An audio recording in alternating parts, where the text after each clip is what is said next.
2 मार्च 2025 का दिन होता है और दिन से ही घर में बहुत ही ज़्यादा खुशियां आ जाती हैं, क्योंकि आज रात को इस घर में एक बेटी की शादी होने वाली है। दोस्तों, तमाम तरह के रिश्तेदार वहां पर पहुंच चुके होते हैं।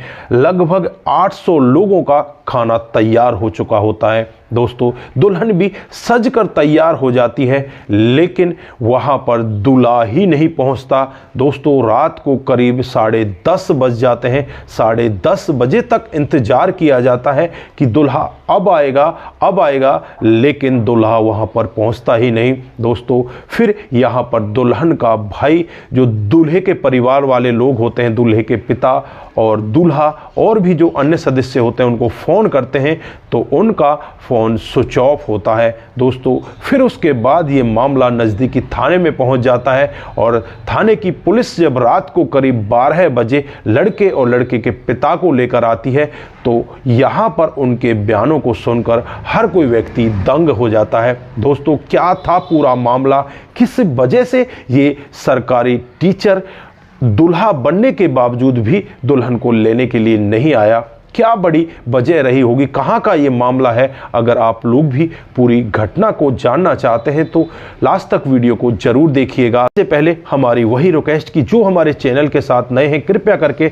चैनल को फॉलो कर लें, बेल आइकन को जरूर प्रेस करें। नमस्कार, जय हिंद। आप देख रहे हैं APH न्यूज राहुल रावत के साथ। दोस्तों, आज की जो हकीकत की घटना आप लोगों को बताने जा रहा हूँ, उत्तर प्रदेश के सीतापुर की हकीकत की घटना है। यहाँ पर एक रिसोर्ट है, लैंड एंड रिसोर्ट। उसी रिसोर्ट में एक शादी समारोह होता है। 2 मार्च 2025 का वाक्य होता है, शाम का समय होता है। जो रिसोर्ट होता है बिल्कुल सज चुका होता है, लेकिन यहाँ पर जब घर वालों को पता चलता है कि दूल्हा पक्ष आ ही नहीं रहा, बारात ही तुम्हारे पास नहीं आ रही, तो उनके हाथ पैरों के नीचे से बिल्कुल जमीन खिसक जाती है। दोस्तों, जब वो उनको फ़ोन करके देखते हैं तो उनके फ़ोन भी स्विच ऑफ होते हैं। फिर वो नज़दीकी पुलिस चौकी में जाते हैं, जो वहाँ के SP साहब होते हैं चक्रेश मिश्रा, उनके पास पहुँचते हैं। दोस्तों, उसके बाद जो यहाँ पर होता है कभी किसी ने कल्पना नहीं की थी। दोस्तों, रात को करीब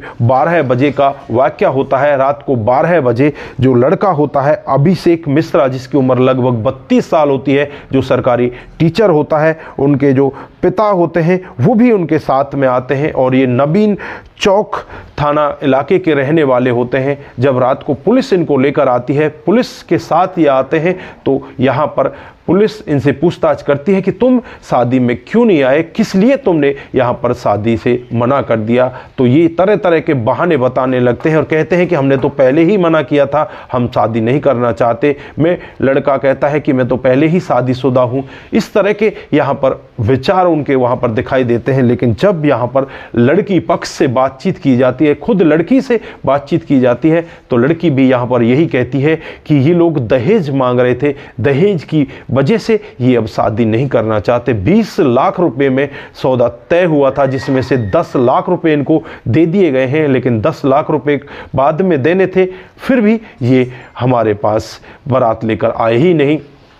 दोस्तों, इधर जो दुल्हन का भाई होता है उससे पूछताछ की जाती है, तो दुल्हन का भाई भी यही कहता है कि पता तो ऐसा चल रहा है कि जो मास्टर जी हैं उनका चक्कर किसी और लड़की के साथ में चला हुआ है, वो उसी लड़की से प्यार करते हैं जो उनके साथ में टीचर है, वो हमारी बहन से शादी नहीं करना चाहते और उन्होंने 10 लाख रुपए तो हमसे पहले ले लिए, 10 लाख रुपए की और वो डिमांड कर रहे हैं। हमने जैसे तैसे करके तो 10 लाख रुपए उनको दिए, लेकिन 10 लाख रुपए और भी हम उन्हें देने के लिए तैयार थे, लेकिन वो बारात लेकर ही नहीं आए। दोस्तों, रात को 12 बजे जब वहां पर पहुंचते हैं, पुलिस का दबाव यहां पर दूल्हे के ऊपर होता है और दूल्हे के पिता के ऊपर भी होता है, तो यहां पर वो शादी के लिए तैयार हो जाते हैं। लेकिन अब यहां पर दुल्हन और दुल्हन का परिवार उनसे शादी करने से मना कर देता है, क्योंकि उनको पता चल चुका था कि इस लड़के की पहले ही किसी दूसरी लड़की के साथ में सेटिंग है, उसके साथ ये रहना चाहता है, क्योंकि दुल्हन यहां पर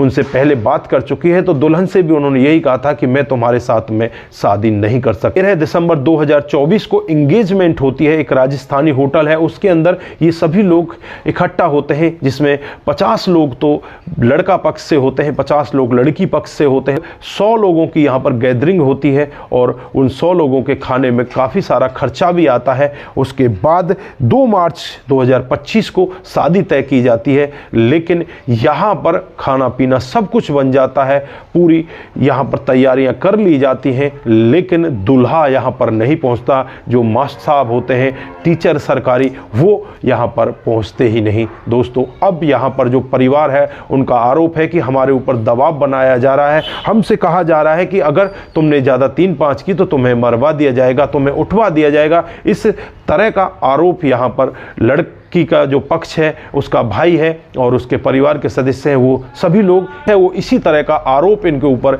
यहाँ पर लगा रहा है। दोस्तों, हाल यहाँ पर जो लड़की है उसने भी मना कर दिया है कि अब मैं इसके साथ में शादी नहीं कर सकती। दोस्तों, आगे यहाँ पर होने वाला क्या है वो तो देखने वाली बात होगी कि इसमें आगे क्या किलू निकल कर आते हैं। क्या वापस इन दोनों की शादी कराई जाएगी या यहाँ पर कोई और बड़ा समझौता होता है। दोस्तों, जैसे ही कोई आगे खुलासा होगा वो हम आपके सामने लेकर हाजिर हो जाएंगे। लेकिन यहाँ पर आप लोगों ने देखा कि किस तरह से एक लड़की पक्ष जो अपने बेटी की शादी के लिए दूल्हे का इंतजार करता रह जाता है, लेकिन दूल्हा वहाँ पर पहुँचता ही नहीं। आरोप तो ये लगाया जाता है कि दहेज की बड़ी वजह थी, और दूसरा आरोप ये भी है कि वो लड़का किसी दूसरी लड़की से प्यार करता था, इस वजह से वो लड़का शादी ही नहीं करना चाहता था। दोस्तों, बाकी अभी और बहुत सारे क्लूओं से यहाँ पर जांच पड़ताल होगी और पता चलेगा कि वाकई में ही क्या मामला था। दोस्तों, अगर आप लोग पूरे मामले को और भी आगे से डिटेल से जानना चाहते हैं तो जैसे ही कोई नया खुलासा होता है हम आपके बीच लेकर हाजिर हो जाएंगे। फिलहाल के लिए बस इतना ही, फिर मिलते हैं किसी नए मोड़ के साथ। तब तक के लिए आप अपना ख्याल रखें, परिवार का ख्याल रखें, सतर्क रहें, सावधान रहें और ऐसे काम से अपने आप को जरूर बचा कर रखें। ऐसे लोगों की पहले ही जांच पड़ताल कर लें जो ऐसे टाइम पर धोखा दे जाते हैं। तो दोस्तों, आप यहाँ पर क्या कहना चाहते हैं, आपकी जो भी राय है एक बार कमेंट बॉक्स में ज़रूर दीजिए। नमस्कार, जय हिंद,